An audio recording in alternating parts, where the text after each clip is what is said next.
like to start this review by just stating that this isn't going to be a classic BG4G review, where we split it up into segments such as stories, gameplay, and then sum it up with a total score. This is my personal review, an honest review, based on what I have played through the service simply known as Google Stadia.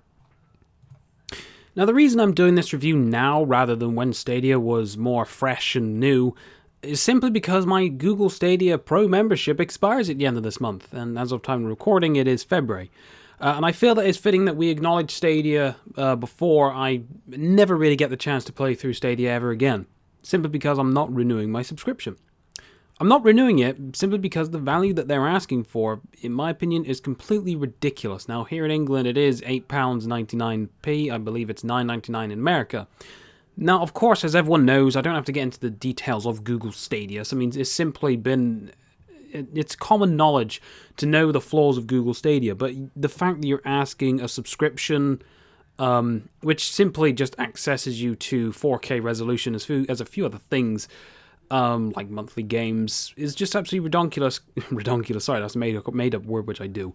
And on top of that, you have to buy your own games via their own Google Stadia store. I mean, this means... Okay, now, of course, everyone knows this, but if anyone's brand new and doesn't understand the concept of Google Stadia, if the servers which Stadia runs on ever to shut down, the whole servers are gone.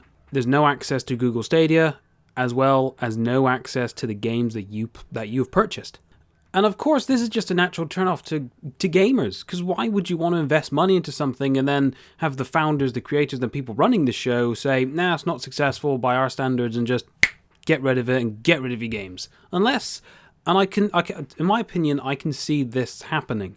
And I wouldn't be surprised if they were to turn around and compensate you, either giving you a full refund or giving you a code for the game that you purchased on any device that you want, unless it's, of course, it's a Stadia exclusive like the Guilt. Then, of course, you can't play on anything else unless it releases on another platform.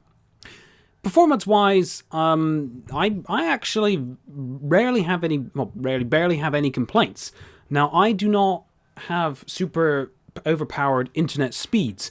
Of course, that is the one thing which gives you access to Google Stadia, is your internet connection.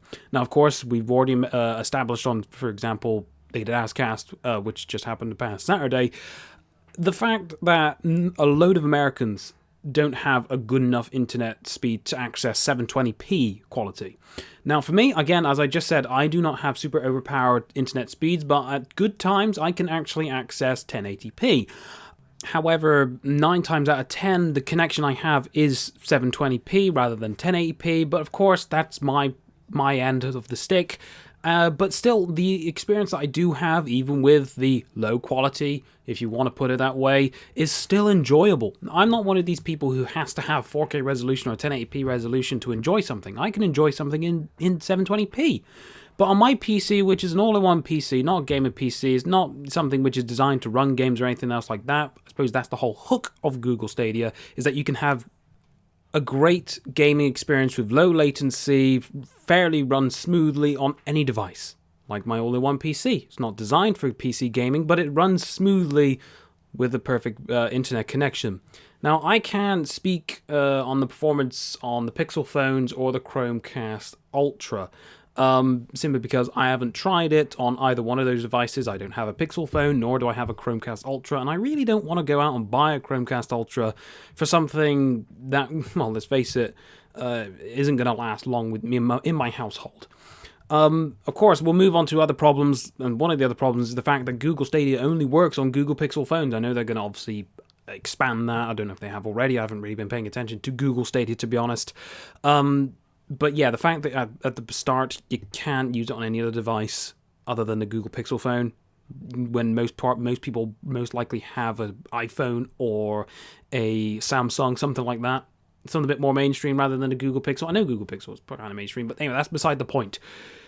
That's still a bad thing, as well as the Stadia controller has to be wired into your PC in order to be able to use it, and there's also risk of Chromecast Ultras burning to death, which of course is not ideal. The lack of games that are available to purchase at launch, in my opinion, they justified the fact that it's not worth it. And of course, a load of these games that you would buy are available on other platforms, like Red Dead Redemption 2. Why would you want to buy a game that you're most likely to have already bought on another platform, but you know, it's just silly. It's silly. Someone wouldn't purchase the game twice, would they? Especially if I had Red Dead Redemption 2, which I do have. I've completed it, all done.